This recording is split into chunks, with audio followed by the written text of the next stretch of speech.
Welcome to the journey of the Indian Constitution.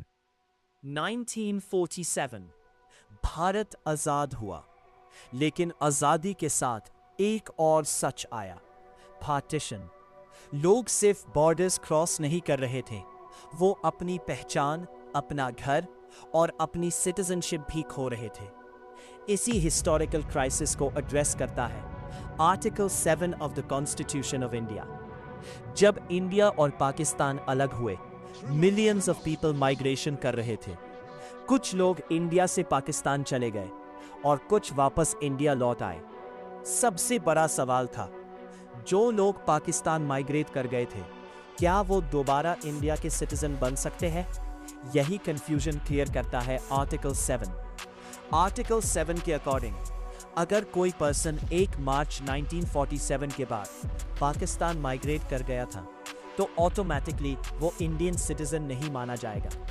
लेकिन अगर वो पर्सन प्रॉपर लीगल परमिट के थ्रू इंडिया वापस आया, रीसेटलमेंट या परमानेंट रिटर्न के इंटेंशन से, तो उससे फिर से इंडियन सिटीजनशिप मिल सकती थी। मतलब migration alone equals citizenship lost, legal return citizenship gained. Partition के वक्त सिचुएशन एक्सट्रीमली इमोशनल और केओटिक थी। लीडर्स जैसे D.R. एम्बेडकर और कॉन्स्टिट्यूएंट असेंबली को एक बैलेंस बनाना था। नेशनल सिक्योरिटी प्रोटेक्ट करना, जेन्युइन रेफ्यूजीज को जस्टिस देना, सिटीजनशिप रूल्स क्लियर रखना।